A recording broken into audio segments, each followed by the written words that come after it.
Саламатсыздар ма, құрметті оқырмандар? Сіздермен бірге математика пәнінің оқытушысы Алситов Амангелді Гумарович. Бүгінгі бейнероликте математика пәнінен 2019 жылғы наурыз айындағы ұлттық бірыңғай тестілеу емтиханында кездескен 5283 нұсқасын талдайтын боламын. Бірінші есеп берілген өрнекті ықшамдаңыз. Ортақ бөлімге келтіреміз. Сонда қараңыздар, минус а квадрат алымында плюс а минус 2-нің квадраты. Мына екінші қосылғыштың толықтырғыш көбейткіші а минус 2 болады. А минус 2-нің квадраты, яғни а квадрат минус 4а плюс 4 болады. Бөлімінде а минус 2. А минус 2. Енді қараңыздар, минус а квадрат пенен плюс а квадрат жойылады. Олай болса бізде алымында 4 минус 4а бөлімінде а минус 2 қалады. Біз осындай жауап аламыз. Яғни бұл есептің жауабы С пункті. Бөлшектің алымында 4 минус 4а бөлімінде а минус 2. Екінші есеп теңдеуді шешіңіз. Логарифмдік теңдеу негізгі логарифмдік теңдеулердің бірінші, яғни екінші түр деген бар. Бұл екінші түріне келеді. Дәлірек айтқанда, логарифм а негізді fx тең логарифм а негізді gx түріндегі теңдеуді негізгі екінші түрдегі логарифмдік теңдеу деп атайды. Негіздері бірдей, сондықтан бұндай теңдеулерде логарифм астындағы өрнектер тең болу керек. Мынадай теңдеуді шешу жеткілікті. Бір айтатын мәселе, алынған теңдеу шешіп болғаннан кейін мына өрнектердің біреуіне қойып тексеріп көреміз. Алынған түбірді қойған уақытта логарифм астындағы өрнектер 10 болу керек. Егер теріс мән немесе 0 шығатын болса, онда шыққан түбіріміз бөгде түбір деген сөз. Осы ережені қолданатын болсақ, бізде 2х квадрат плюс 3х тең болады 6х плюс 2 шығады. Оң жағындағы барлық қосылғыштарды теңдіктің басын сол жағына шығарып, ұқсас мүшелерін біріктіретін болсақ, 2х квадрат минус 3х минус 2 тең 0 деген квадраттық теңдеу аламыз. Бұл теңдеудің дискриминанты b квадрат, яғни минус 3-дің квадраты 9 болады. Минус 4 атысы минус 4-ді 2-ге көбейтеміз, және минус 2-ге көбейтеміз, сонда плюс 16 шығады. Сонда дискриминант 25, ал 25 дегеніміз 5-дің квадраты. Сонда біз дискриминант 10 болған уақытта квадраттық теңдеудің түбірлерінің формуласын білеміз. X тең болады. Бөлшек алымында минус b, бізде b минус 3-ге тең, яғни 3 болады. Плюс минус түбір астында d, яғни бізде 5 болады ана жерде. 2a, 2 көбейтілген 2. Сонда алдымен плюс мен атын болсақ, 8 бөлінген 4 бізде 2-ні береді. Минус мен атын болсақ, минус 2 алымында бөлінген 4. Минус 2-ден бір немесе минус 0,5. Осы 2 мәнді апарып, мына логарифм астындағы өрнектердің біреуіне қойып тексереміз. Біреуіне қойсақ болғаны. Себебі екеуі тең. Міне екеуі тең. Сондықтан біреуі оң болса, екіншісі де оң болады. Әрине, оң жақтағы өрнекке қойған жеңілдірек, себебі бұнда сызықтық функция тұр, бұнда квадраттық функция тұр. Немесе квадраттық 2 мүше, сызықтық 2 мүше. 2-ні қойсақ, 6 көбейтілген 2, 12 қосу 2, 14. Оң сан шығады, бұл түбір. Минус 0,5 қойсақ, 6 көбейтілген минус 0,5, минус 3, минус 3 плюс 2, минус 1-ді береді. Олай болса, мынау бөгде түбір. Бөгде түбір. Бөгде түбір. Яғни бізде есептің жауабы тек қана 2 болып шығады. Сол есептің жауабы b пункті 2. Келесі үшінші есеп иррационал теңдеулер жүйесі. Бұл жерде жаңа айнымалы енгізіп шығаруға болар еді, бірақ оңай жолы бар. Бізде төр астында б минус төр астында б. Яғни екінші айнымалылардың алдарындағы коэффициенттер қарама қарсы, олай болса қосу тәсілін қолдануға болады. Біз жүйенің теңдеулерін мүшелеп қосамыз. Мүшелеп қосу дегеніміз сол жақтарын сол жақтарына, оң жақтарын оң жақтарына қосамыз.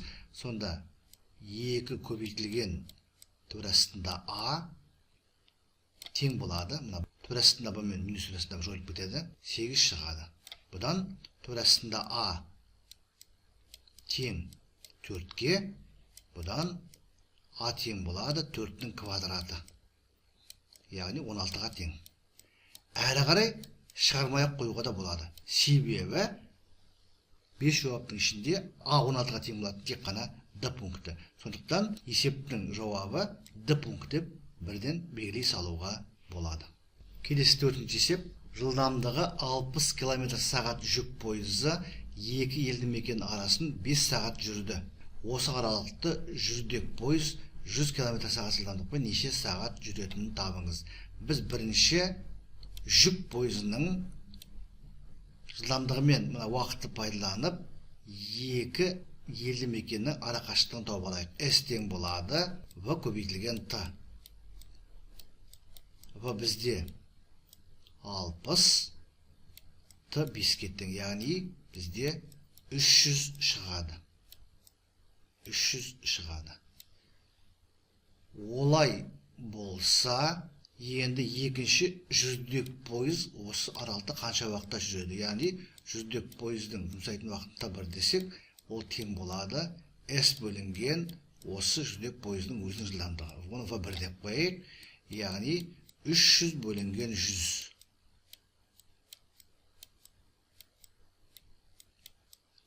Оған шығады 3 болады. Яғни жүрдек пойыз бұл аралықты 3 сағатта жүріп өтеді екен. Сонымен есептің жауабы Б пункті 3 сағат. Келесі 5-ші есеп. Берілген теңсіздікті шешіңіз. Көрсеткіштік теңсіздік пропорция түрінде болып тұр. Яғни шын әлгенде бұл көрсеткіштік бөлшек рационал теңсіздік. Дәреженің қасиетін пайдаланып, біз мына оң жағындағы өрнекті 36 бөлінген 2-нің x дәрежесінде түрінде жаза аламыз. Бұл жерде біз нені қолдандық? Қай уақытта дәреже көрсеткіштері азайтылады? Білеміз, негіздері бірдей дәрежелерді бөлген уақытта негізін жазып қойып көрсеткіштерін азайтады. Сөйлесен қолданамыз, сонда біз бөлу болып тұр, ол бөлшектің бөлімі кел бөлшекке көбейтіледі де алымына барады. Сонда 2-нің квадраты 4, 9-ға көбейтіледі 36 шығады. Енді сол жағында бөлшектің алымын оң жағындағы бөлшектің бөліміне және керісінше сол жағында бөлшектің бөлімін оң жағында бөлшектің алымына көбейтеміз де, сосын барлығын сол жаққа шығарамыз. Бұл жерде теңсіздіктен басы өзгермейді, себебі 4 оң сан, 2-нің x дәрежесі әр уақытта оң сан. Естеріңізде болсын, көрсеткіштік функцияның мәндерінің облысы барлық оң нақты сандар жиыны. Немесе былай деуге болады. Оң санның кез келген дәрежесі оң сан болады. Сонда бізде мынандай теңсіздік шығады. 2-нің x дәрежесінің квадраты қосылған 10 көбейтілген 2-нің x дәрежесі минус 144 кіші немесе тең 0-ден. Мынандай теңсіздік алдық. 2-нің x дәрежесін т арқылы белгілеп алайық. Біз жаңа айттық, оң санның кез келген дәрежесі оң сан болады. Сондықтан т бізде оң сан болады. Яғни т квадрат плюс 10т минус 144 кіші немесе тең 0-ден деген квадраттық теңсіздік аламыз. Квадраттық теңсіздікті шешу үшін алдымен оған сәйкес квадраттық теңдеуді шешеміз де, содан кейін интервалдар тәсілін қолданамыз. Сонда дискриминант бізде тең болады. 10-нің квадраты 100 минус 4 атысы минус 4 144 576 болады. Сонда қосқан уақытта ол 676 шығады. 676 ол 26-нің квадраты. Сонда бізде т тең болады минус б, ол минус 10, плюс минус 26 бөлінген 2а бізде мына жерде бірге тең, сондықтан бөлінген 2 болып шығады. Сонда қосумен алсақ 26 минус 10, 16 2-ге бөлгенде 8 шығады. Минуспен алсақ минус 36 бөлінген 2, минус 18 шығады. Минус 18 теріс 10 алмаймыз, себебі бізде т 10 болу керек, яғни бізде т тең болады 8 деген шешім шығады. Т тең болады 8. Бұдан бізде былай болып шығады. Енді теңсіздік шешетін болсақ, т мына жерде 8 болады, оны бояймыз. 8 сан түзуін 2 аралыққа бөледі. Енді таңба анықтайық. Егер т 8-ден артық болатын болса, мысалы үшін 10 алайық, 100, 200, минус, жоғырықта бізде плюс болып шығайды, бұл жақ плюс болады, мына жақ сонда бізде минус болады. Сонда бізде т кіші немесе тең 8 болып тұр. Олай болса, 2-нің x дәрежесі кіші немесе тең 8-ден, ал 8 дегеніміз 2-нің кубы. Біз мынандай көрсеткіштік теңсіздік алдық. Негізі бірден үлкен, сондықтан дәреже көрсеткіштері үшін теңсіздік таңбасы сақталады. X кіші немесе тең 3-тен. Біз мынандай жауап алдық. Бұл жауап бізде д пункті екен. Шында да кіші немесе тең 3-тен, яғни минус шексіздіктен 3-ке дейін 3 қоса алынған. Келесі 6-шы есеп, берілген теңсіздіктер жүйесін шешу керек. Бірінші теңсіздікті қарайық. Мұндай жағдайда оң жағын сол жаққа шығарып, ортақ бөлімге келтірген дұрыс болады. Сонда бірінші теңсіздікті жеке қарастырамыз. Минус 1 артық немесе тең 0-ден. Ортақ бөлімге келтіретін болсақ, 2 минус x болады. Алымда 1, 2 көбейтілген минус 1 ол минус 2 болады. Минус x көбейтілген минус 1 ол плюс x болады. Артық немесе тең 0-ден. Бұдан x минус 1 бөлінген 2 минус x артық немесе тең 0-ден. Алымының 0-і 1, бөлімінің 0-і 2. Яғни біз сан түзуін аламыз. Алымының 0-і 1, бөлімінің 0-і 2. Алымының 0-і боялады. Бөлімінің 0-і боялмайды. 2. Шұралыққа бөлінді. Таңба анықтаймыз. Мысалға, мынау оң жақта 5 алатын болсақ, плюс мынау бөлімі минус 3 болады, минус болады. Плюс алымы бөлім минус болады. Яғни қатынас мұнда минус болады, мұнда плюс болады, мұнда минус болады. Бізге керегі артық жері, артық 0, яғни плюс. Бізге керегі мына аралық. Мына аралық. Екінші теңсіздікті қарайық. Мынау 2 көбейтілген, мынау 2-нің 2x дәрежесі, ол сонда 2-нің 2 дәрежесінің 2x дәрежесі болады. Біз білеміз, дәрежені дәрежелегенде көрсеткіштер көбейтіледі. 2-ні жазып қоямыз да 4x болады. 4x болады. Және көбейтілген 2 бар, тағы да мынаған x қосылады. Сонда бізде 2-нің 4x қосу 1 дәрежесі артық немесе тең, ал 32 деген 2-нің 5 дәрежесі. Мынандай көрсеткіштік теңсіздік аламыз. Негізі бірден артық болғандықтан дәреже көрсеткіштері үшін теңсіздік таңбасы сақталады. 4x плюс 1 артық немесе тең 5-тен. 1-ді оң жаққа шығарамыз. 4 шығады бұл жерде. Сонда 4x артық немесе тең 4-тен, сонда x артық немесе тең 1-ден болып тұр. Екінші теңсіздік шешім мынау болды. Жаңағы өстің астына тағы өс сызамыз, x болды. Біздің нүктеміз 1, нүкте 1, 1-ден артық немесе тең, яғни одан оңға қарай. Тектаймыз. Бірінші өстегі нүктелерден екінші өске перпендикуляр түсіреміз, және екінші өстен кері бағытта түсіреміз. Сонда мына белгіленген екі теңсіздіктің шешімдерінің жиындарының қиылысу жері 1-ден 2-ге дейін екен. 1 аралыққа кіреді, 2 аралыққа кірмейді. Осы есептің жауабы болады. Бұл бізде, яғни 1 қоса алынған 1-ден 2-ге дейінгі аралық. С пункті. 7-ші есеп, арифметикалық прогрессияда A1 6-ға тең, айырмасы D 7-ге тең, N 12-ге тең болса, N-ші мүшесін тап дейді. Бізде арифметикалық прогрессияның N-ші немесе жалпы мүшесінің формуласы мына түрде болады.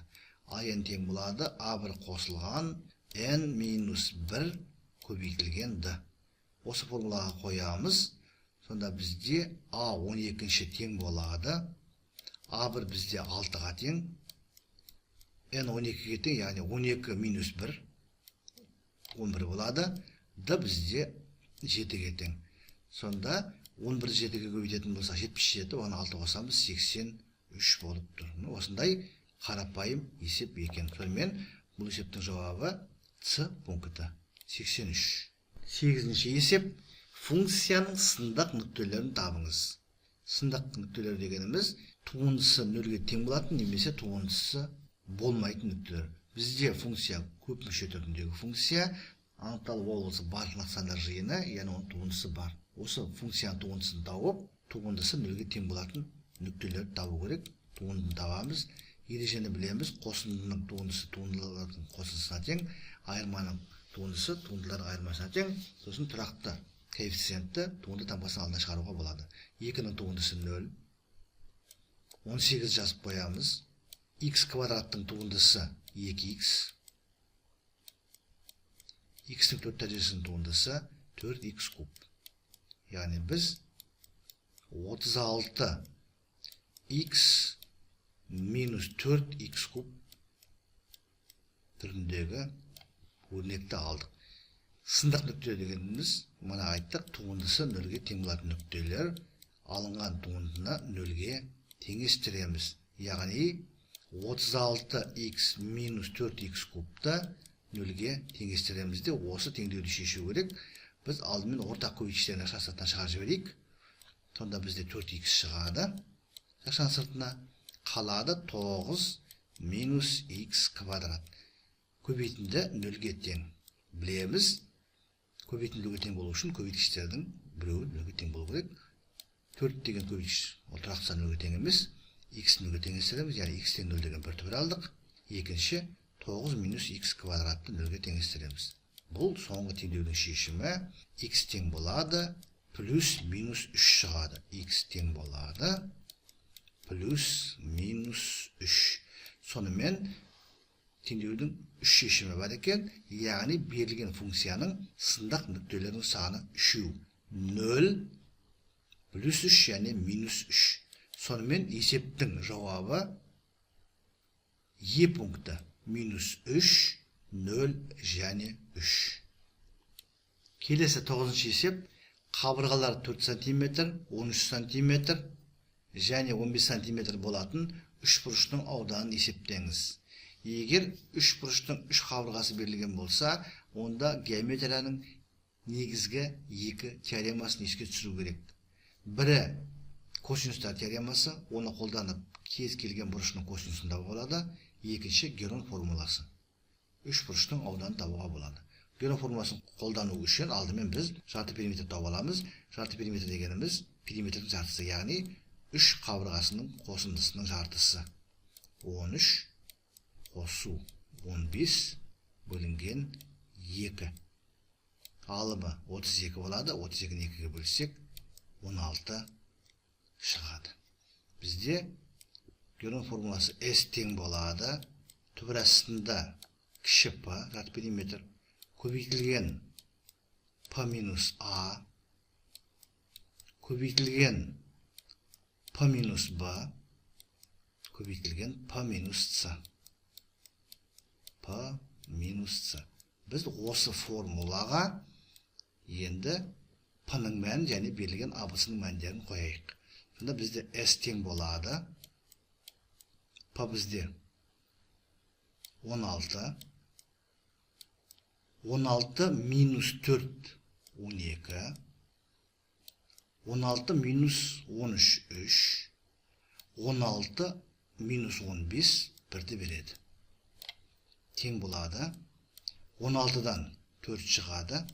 12 мен 3-дің көбейтісі 36, одан 6 шығады. Яғни 24. Сонымен бұл есептің жауабы А пункті 24 сантиметр квадрат. Келесі есебіміз 10-шы есеп, векторға қатысты есеп.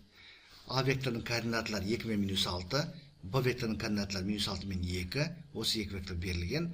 С векторы 2А қосу Б-ға тең. Осы С векторының координаталарын табу керек. Яғни С тең болады 2 көбейтілген А векторының координаталары 2 менен -6 қосылған Б векторы, бұның координаталары -6 мен 2. Координаталармен берілген векторларға қолданылатын амалдар. Векторды санға көбейткенде осы санға оның барлық координаттары көбейтіледі. 2-ні 2-ге көбейтеміз 4. 2-ні -6-ға көбейтеміз -12. Плюс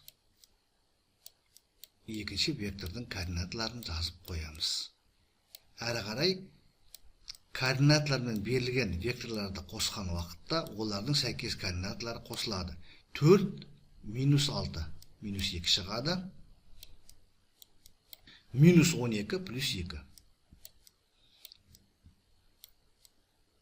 -10 шығады. Сонымен бізде абсциссасы -2-ге тең, ординатасы -10-ға тең вектор шығып тұр. Есептің жауабы А пункті екен. -2-де -10. Келесі 11-ші есеп. Шексіз кемелі геометриялық прогрессияның қосындысы 25 және бірінші мүшесі 24. Прогрессияның еселігін анықтаңыз. Шексіз кемелі геометриялық прогрессияның қосындысының формуласын қолданамыз. B1 бөлінген 1 минус Q. Бізде S 25, B1 24 Q табу керек. Яғни 25 тең болады 24 бөлінген 1 минус Q. Бұдан 1 минус Q тең болады 24 бөлінген 25.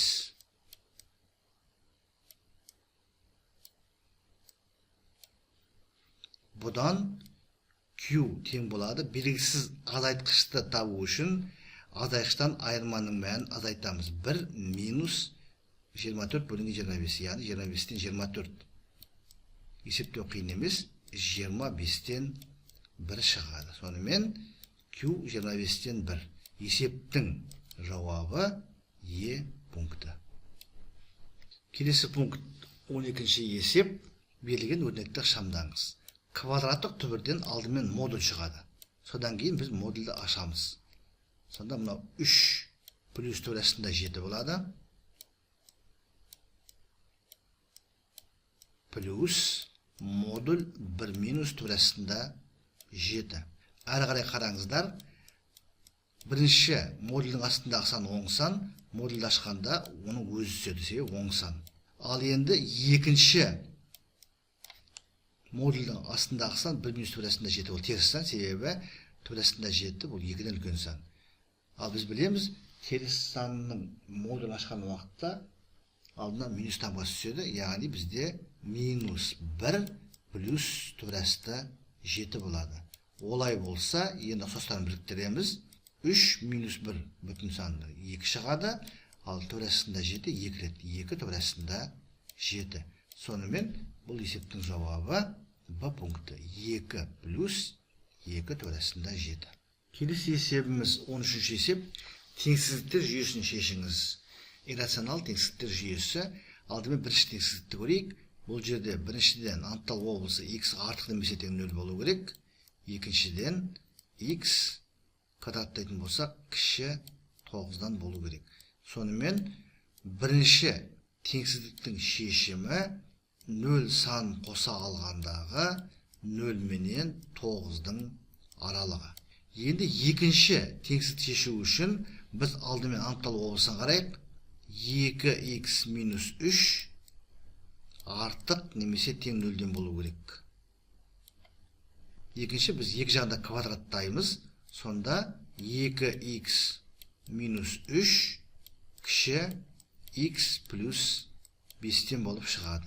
Осындай жүйе алдық. Бұл екінші теңсіздікті шешу жолымыз.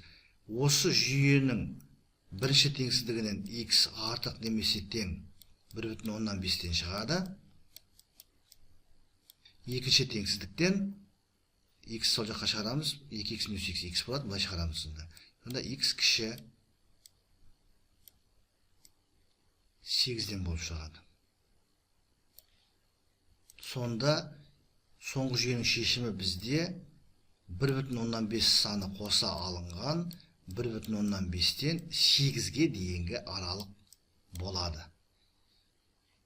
Екеуінің қиылысу әрине мына соңғысы болады. Себебі қараңыздар, екінші аралық бірінші аралықтың ішкі жиыны болып табылады.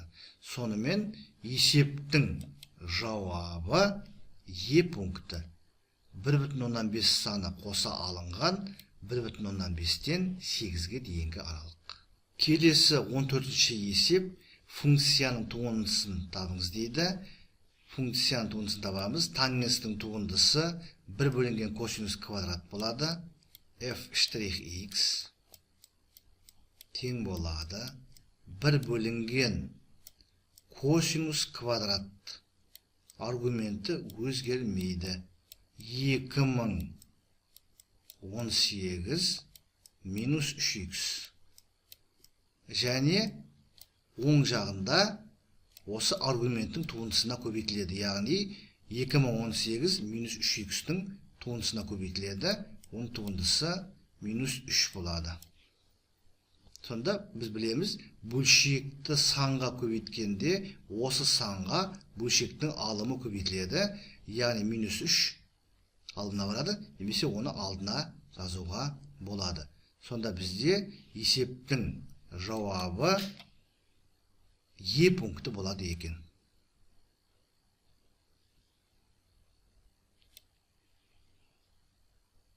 Келесі 15-ші есеп. Егер тіктөртбұрыштың ұзындығын 50%-ға арттырып, ал енін 50%-ға кемітсе, оның ауданы қалай өзгереді? Бастапқы тіктөртбұрыштың қабырғаларын сәйкесінше А және Б деп алайық. Онда оның ауданы S тең болады, А көбейтілген Б.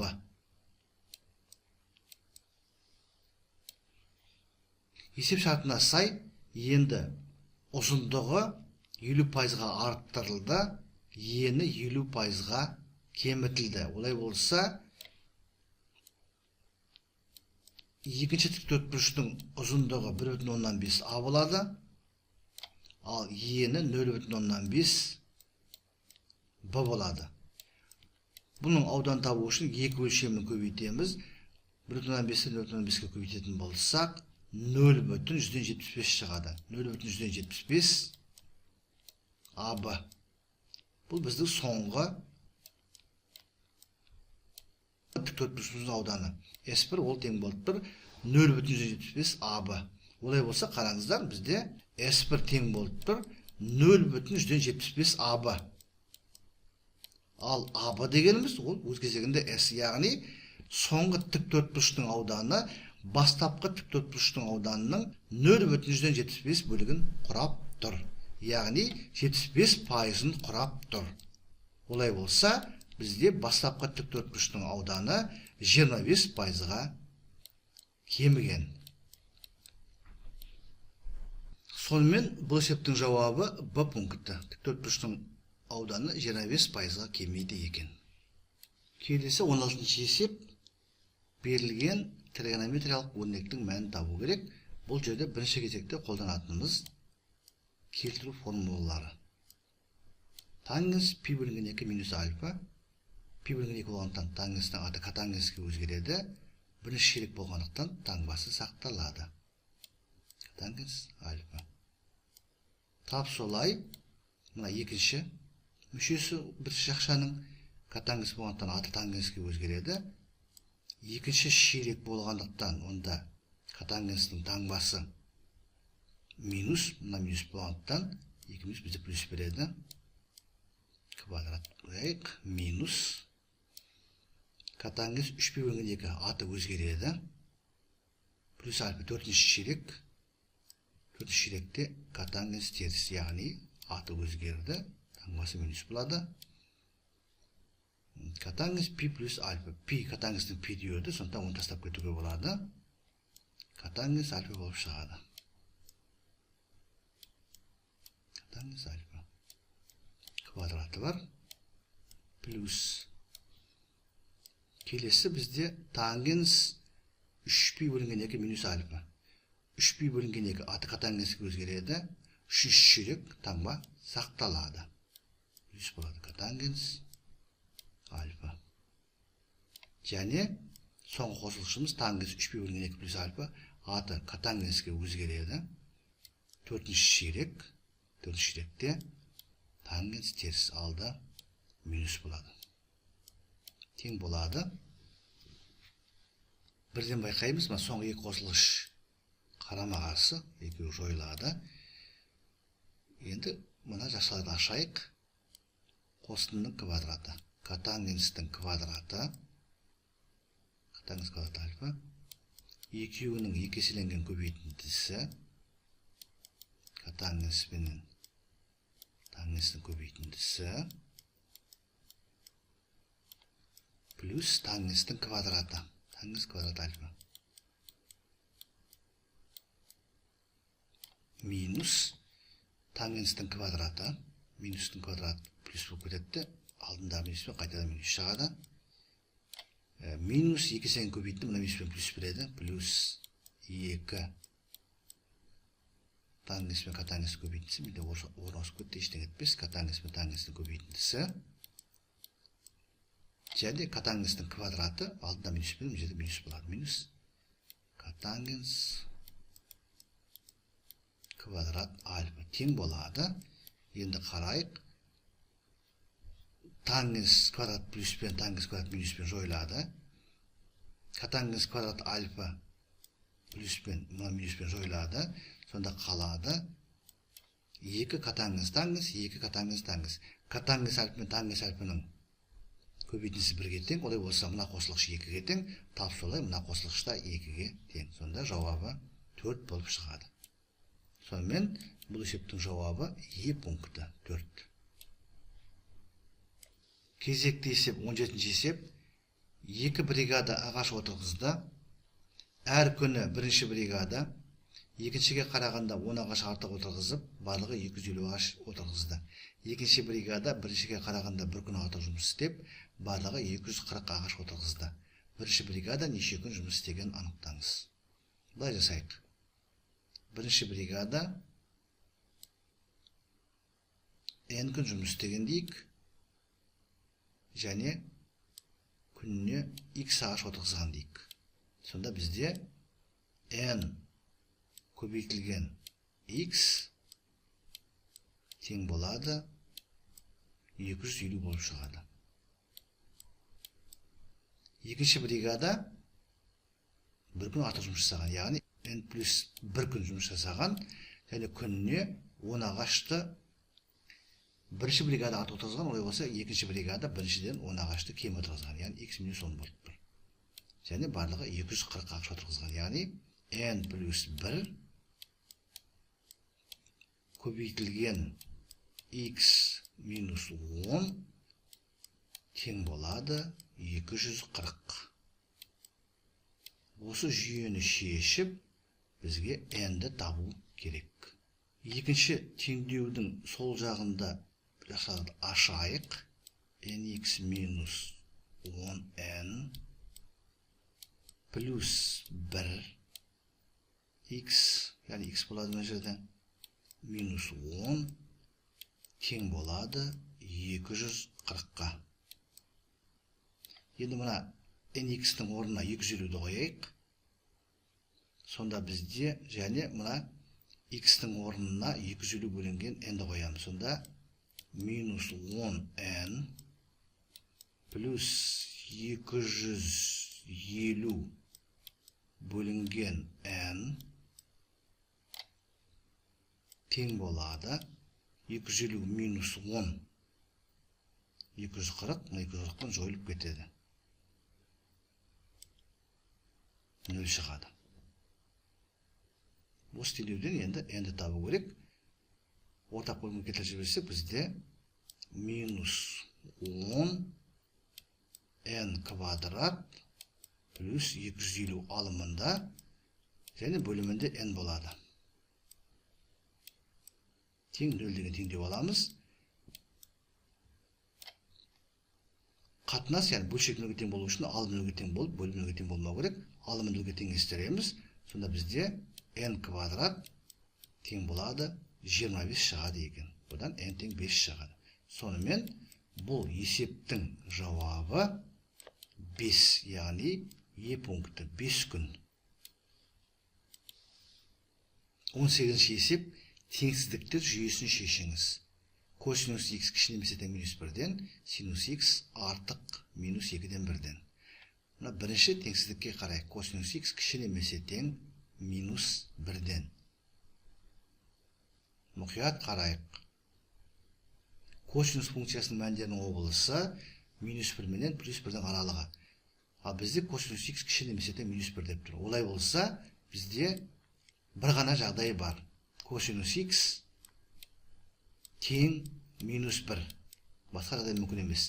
Енді қараймыз. Егер осы теңдеудің шешімі мына аралыққа тиісті болса, онда ол шешім болады.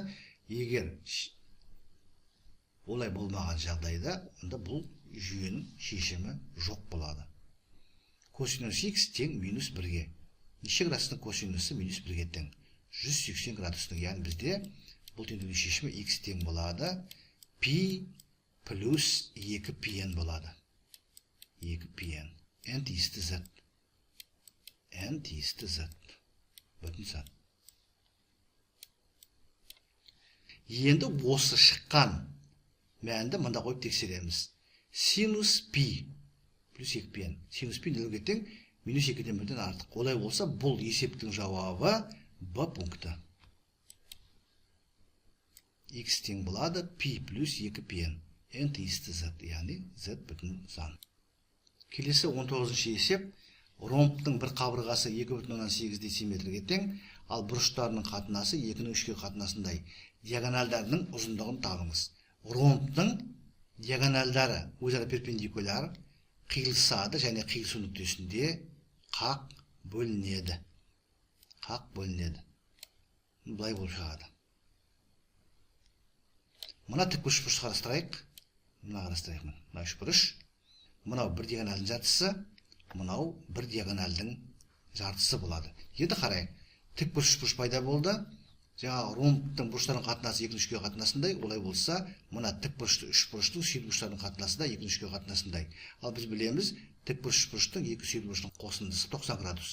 Так, бұл 5 бөлік 90-ды 5-ге бөледі 18-ден келеді. Олай болса, бір бұрышы 18-дің 2-і, біреуі 3-і, яғни біреуі 36 градус болады, біреуі 54 градус болады. 36 және 54 градус бұрыштары. Так, сонда қараңыздар, мысалға мынау бізде D1 бөлінген 2 болсын, ал мына бөлігі ол D2 бөлінген 2 болсын. Сонда біз білеміз, мына бізде 2,8 тік бұрышты 3 бұрыштың катеті гипотенузамен қарсы бұрыштың синусының көбейтіндісіне тең. Олай болса, D1 бөлінген 2 тең болады 2,8 көбейтілген синус 36 градус. Синус 36 градус. Тап осылай екінші катет тең болады гипотенузамен, яғни ромбтың қабырғасымен іргелес бұрыштың косинусының көбейтіндісі, яғни 36 градустың косинусы. Бұл D1 мен D2 жартысы. Олай болса, D1 тең болады, мына 2-ге көбейтіп жібереміз, 5,16 синус 36 градус болады. Тап солай D2 тең болады, 5,16 көбейтілген косинус 36 градус. Бұл есептің жауабы. Сонымен бізде Е пункті болады екен. Өте мұқият болыңыздар. Кезекті есебіміз 20-ші есеп. Цилиндрдің өстік қимасындағы диагоналдарының арасындағы бұрыш 90 градус. Егер бүйір бетінің ауданы 4 пи болса, цилиндрдің биіктігін табыңыз. Цилиндрдің өстік қимасы тік төртбұрыш болады, ал диагоналдардың арасындағы бұрыш 90 градус дегеннен кейін ол қима шаршы болып тұр. Шаршы. Тағы да қайталаймын. Егер тік төртбұрыштың диагональдары өзара перпендикуляр болса, онда біздің тік төртбұрышымыз шаршы деген сөз. 90 градус. Олай болса, мынау H, ал табанның радиусы H бөлінген 2, яғни бізде табанның қабырғасы немесе мынау өстік қиманың табаны немесе цилиндрдің табанның диаметрі H болып тұр, 2R. 2R. 2R ол H-ға тең болып тұр. Енді бізде бүйір бетінің ауданы 4π дейді.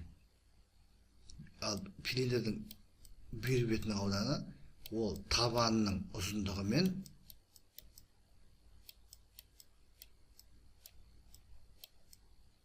биіктіктің көбейтіндісі. Ол бізде 4π болып тұр. 4π.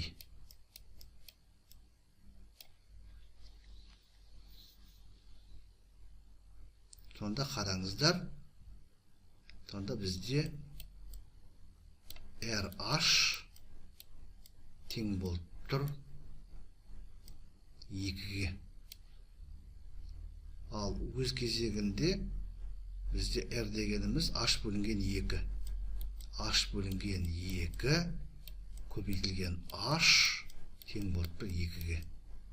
Бұдан шығады H квадрат тең 4 немесе H тең 2.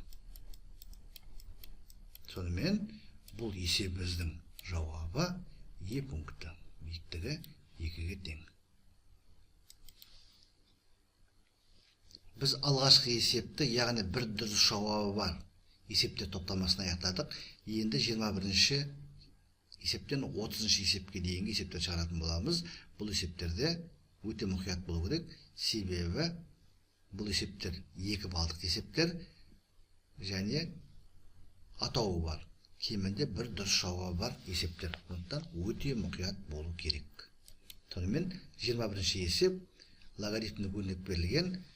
Осы өрнектің мәні жататын аралықтарды табу керек. Логарифмнің қасиетін қолданамыз. Негіздері бірдей логарифмнің қосу болып тұр. Қай уақытта логарифмдер қосылады?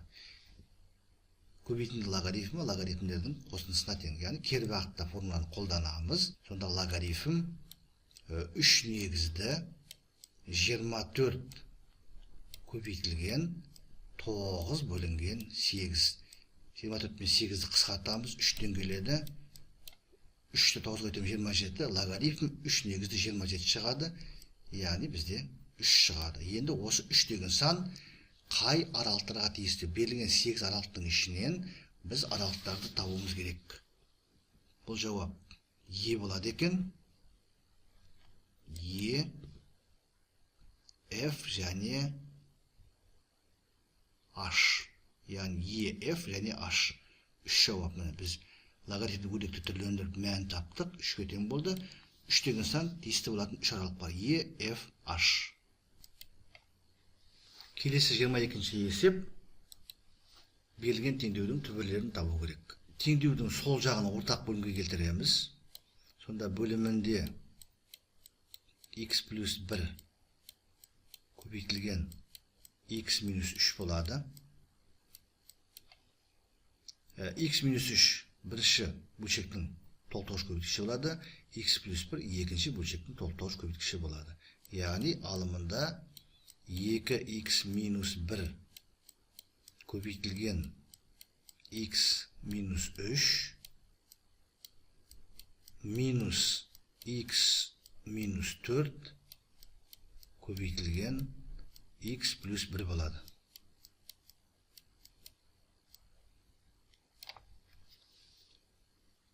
Тең болады. Бөлімінде мына өрнек шығады. Яғни x квадрат минус 2x минус 3. Алымында 2x-ті x-қа көбейтемін. 2x квадрат. 2x-ті минус 3-ке көбейтем.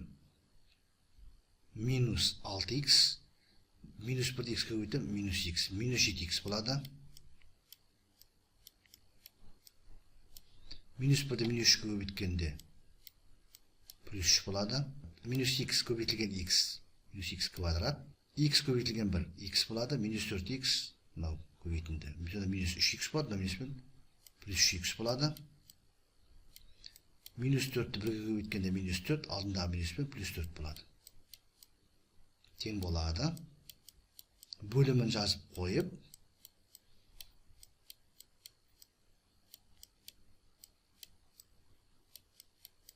алымында ұқсас мүшелерін біріктіреміз. 2x квадрат минус x квадрат, x квадратты береді. Минус 7x плюс 3x минус 4x-ті береді. Плюс 3, плюс 4, плюс 7. Осының барлығы тең болады. Оң жағындағы 12 бөлінген x квадрат минус 2x минус 3. Енді мұқият қараңыздар. 2 бөлшек тең, және олардың бөлімдері бірдей. Яғни олардың алдындары тең болу керек. Біз алдындарын теңестіріп теңдеу шешеміз де, сосын олардың ішінде бөлімін нөлге айналдыратын түбірлерді алып тастаймыз. Сонда алдындарын теңестірсек, бізде x квадрат минус 4x, 12-ні сол жаққа шығарғанда минус 12 болады, 7 минус 12 минус 5 болады. Соңғы теңдеу, бұл соңғы теңдеуді шешетін болсақ, бізде x1 тең болады минус 1, x2 тең болады 5 деген түбір шығады. Минус 1-ді бөлімнен қойсақ, ол бөлім нөлге айналдырады, яғни бұл бөгде түбір деген сөз. 5-ті қоятын болсақ, нөлге айналдырмайды. Мысалы 25 минус 10, 15 минус 3, 12. Яғни бізде минус 1 бөгде түбір болып тұр, себебі ол бөлшектің бөлімі нөлге айналдырады. Сонда жауап x тең 5 болып тұр. Бұл есептің жауабы А пункті 5.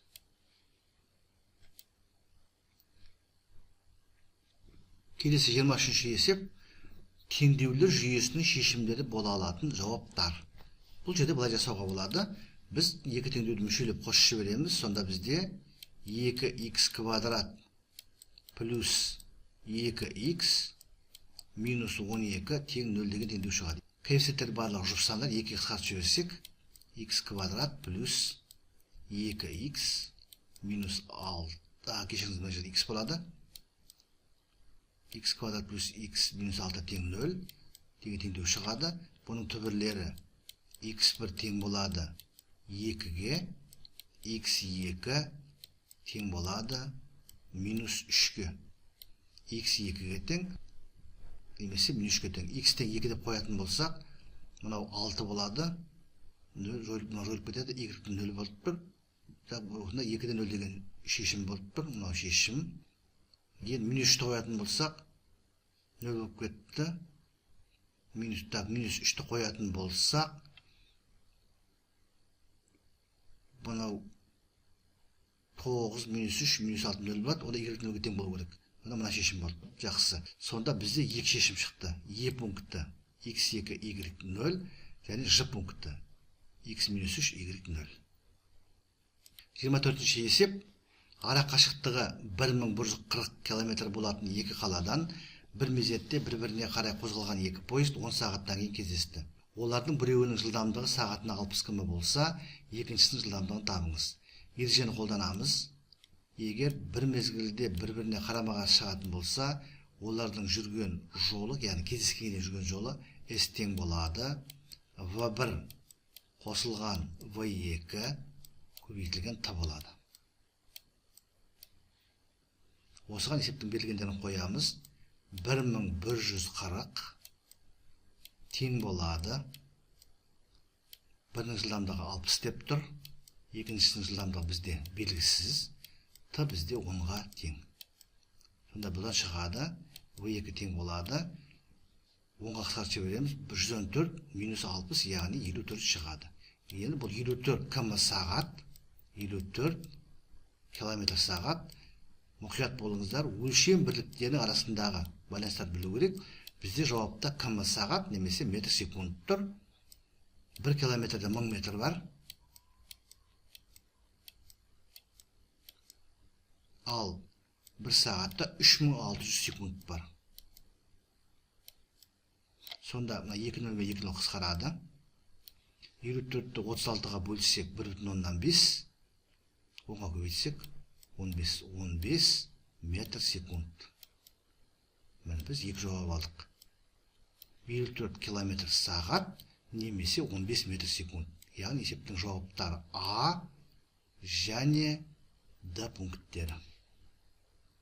Келесі есебіміз 25-ші есеп квадраттық теңсіздік.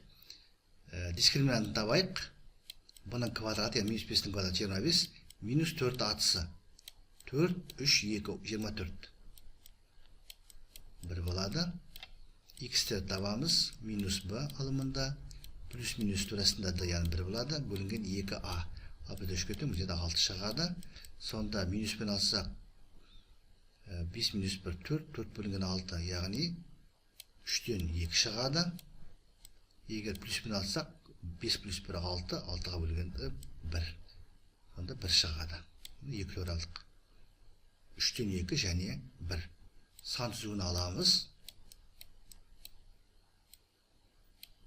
3-тен 2 мен 1-ді белгілейміз. 2 нүкте сан түзуін 3 аралыққа бөледі. Таңба анықтаймыз. Бізде квадраттық 3 мүше график, квадраттық функцияның график парабола, бас коэффициенті оң, тармақтар жоғары қараған. Олай болса, 2 түбірдің арасында минус болады, қалған жерде плюс болады. Ал бізге керек плюс аралықтары, яғни минус шексіздіктен 3-тен 2-ге дейін және 1-ден плюс шексіздікке дейінгі аралықтардың екеуінің бірігулері. Сонымен бұл жауап Е және F болады екен. Екеуін бірге қосып қояйын. Е менен F. Келесі 26-ші есеп теңдеулер жүйесі. Мен былай жасайын. Бірінші теңдеуінен логарифм 2x-тен y-ті алып, мына екінші теңдеуге қояйын. Сонда y квадрат минус 5y плюс 4 тең болады. 0 деген теңдеу аламыз. Бұл теңдеудің шешімдері y1 тең болады 1 және y2 тең болады 4. Мұны веттердің соң шығарып отырмын. 2 түбірдің көбейтіндісі с-ға тең, 4-ке тең, қосындысы минус b-ға тең. Сонда мен 2 түбір алып отырмын. Y белгілі болса, ондай болса бізде x тең болады 2-нің y дәрежесі. Яғни y 1 болған уақытта x бізде 2-ге тең болады. Y 4-ке тең болған уақытта 2-нің 4 дәрежесі x 2-нің 16-ға тең болады. Сонымен бұл есептің жауаптары 2-де 1 және 16-да 4. 2-де 1 Ж, 16-да 4 Б. Және бұмен Ж пункттері бізде есептің жауабы болып тұр. Келесі 27-ші есеп. Берілген заңдылық бойынша түзу сызықты қозғалған дененің т тең 5 секунд мезетіндегі үдеуімен жылдамдығын табыңыз. Жылдамдық деген бірінші туынды, үдеу деген екінші туынды. Яғни бізде В тең болады қозғалыс заңының туындысы. Т бойынша, так, бізде Т деп қойдым, жақсы тұра берсін. Мұнда X Т деген бәрібір жақсы. Так, 12x квадрат болады. Және 4x болады. Бізге керегі Т 5-ке тең болған уақыттағы жылдамдық. Бұл 5-ке тең болады. 25-ті 12-ге көбейткенде 300 болады. Мына жерде 20 болады. Сонда 320 болып тұр. Яғни жылдамдық 320 метр секунд. Үдеу табу үшін жылдамдықтың туындысын табамыз. Яғни үдеу дегеніміз ол жылдамдықтың туындысы. Жылдамдықтан туынды табамыз. 12x квадраттың туындысы 24x болады. 4x-дің туындысы 4 болады. Енді үдеуді Т уақыт мезеті 5 секундқа тең болған уақыттағы үдеуді табу үшін таның орнына 5-ті қоямыз. Яғни бізді А5 деп қояйық мына жерден қайтадан. X орнына 5 қоямыз. 120 болады. 120 4 қойғанда 124 болып тұр. 124. Сонымен жылдамдық 320 метр секунд, ал үдеу 124 метр секунд квадрат. Есептің жауабы Е және Ж пункттары екен. Келесі есебіміз 28-ші есеп. Параллелограммның сүйір бұрышы 30 градусқа тең, бір төбесінен қабырғасынан түсірілген биіктіктердің қосындысы 15 см болатын болса, периметрі параллелограммның периметріне тең квадраттың ауданын табыңыз. Параллелограмм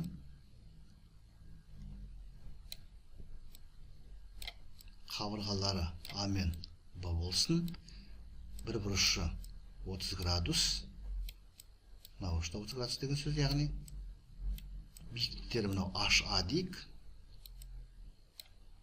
мынау HB дейік. HA, HB. Осы екеуінің қосындысы тең болып тұр 15 сантиметрге.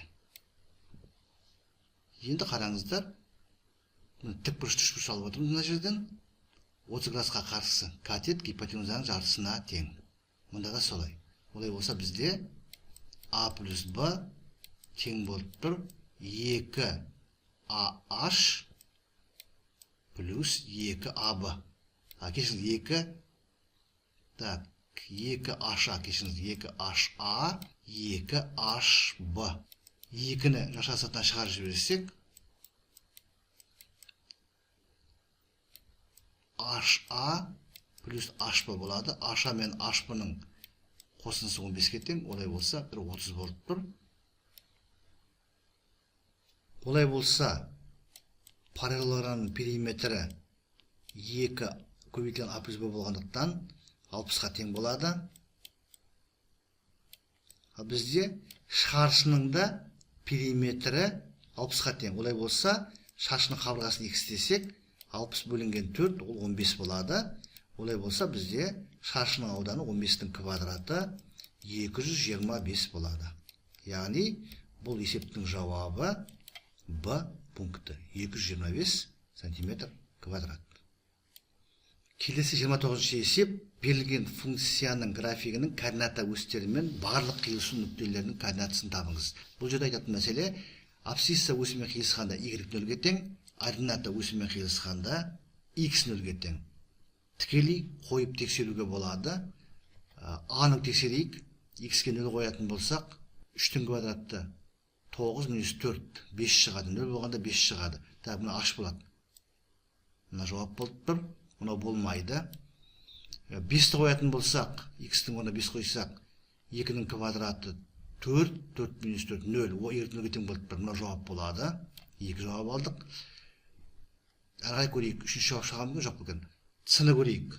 X-ке 0 қойсақ, минус 3-тің квадраты болмайды деді жаңа. X-ке 1 қоямыз. 2 квадрат 4. 4 минус 4 0 болады. О, мына жауап шығып тұр. 1-ден 0. Сонда бізде 3 жауап шығып тұр. Тағда айтамыз, координаталық өстермен қиылысқан уақытта OX-мен қиылысқанда Y нөлге тең, OY-мен қиылысқанда X нөлге тең. Біз міне 3-ін тауып алдық. Ары қарай іздеп қажеті жоқ. 3 жауап болып тұр. Б, Д және H. Соңғы 30-ші есеп, шардың радиусы R-ға тең, радиусының ұшынан шарға 60 градустық бұрышпен жазықтық жүргізілген қиманың ауданын табыңыз. Міне, мынау шардың үлкен дөңгелегі дейік. Мынау центрі дейік. Міне бір радиус жүргізілген. 60 градустық қима жүргізілген дейді. Мына бұлай қима бұлай жүргіземіз. Сонда бізде мынау шардың радиусы R, есеп шарты бойынша. Мына жер бізде 60 градус болып тұр. Олай болса қараңыздар, мынау шардың центрінен қима жастығына дейінгі қашықтық. Мынау қима дөңгелек болады. Ол радиусты кіші R деп алайық. Ал мына бұрыш бізде 30 градус болғандықтан, ал мына жер тік бұрыш болғандықтан, мына бұрыш бізде 30 градус болады. Тік бұрыш үшбұрышта 30 градусқа қарсы катет гипотенузаның жартысына тең. Олай болса бізде R үлкен R-дің жартысына тең екен. Ал жаңа айттық, шарды жазықтықпен қиғанда қимада дөңгелек шығады. Ал дөңгелектің ауданы πr квадрат. S қима π кіші R-дің квадраты. Ал бізде кіші R дегеніміз үлкен R-дің жартысы, яғни πr квадрат бөлінген 4 болады. Немесе 4-тен 1-ді жай бөлшекті ондық бөлшекке айналдырамыз. 0,125 пи r квадрат шығады. Міне осындай жауап алдық. Яғни бізде екі дұрыс жауап бар екен. 4-тен 1 пи r квадрат а және 0,125 пи r квадрат бұл f пункті.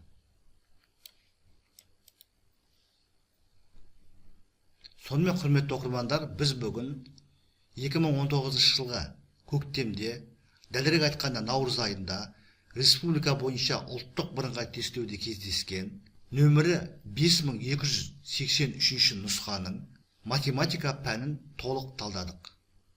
Айта кету керек, тағы бір жерлерде осы нұсқа нөмірі 5322 нұсқа болып кездескен. Мен қолымнан келгенше тырысып түсіндіріп көрдім. Уақыт үнемдеу үшін кейбір жерлерде асығыстық жасаған болуы мүмкін. Бірақ есептердің шығару жолы және дұрыс жауаптары түгел толық нақты көрсетілген. Осы нұсқа бойынша ұсыныс, пікір, тілек, ескертпелеріңіз болса, бейнероликтен кейінгі комментарийға жазыңыздар. Мен әрбір сұраққа, ұсынысқа, ескертпеге түсіністікпен қарап, нақты, тиянақты және уақытылы жауап беруге тырысатын боламыз. Зейін қойып тыңдағандарыңыз үшін көп рахмет. Бәріңізге сәттілік тілеймін. Келесі кездескенше.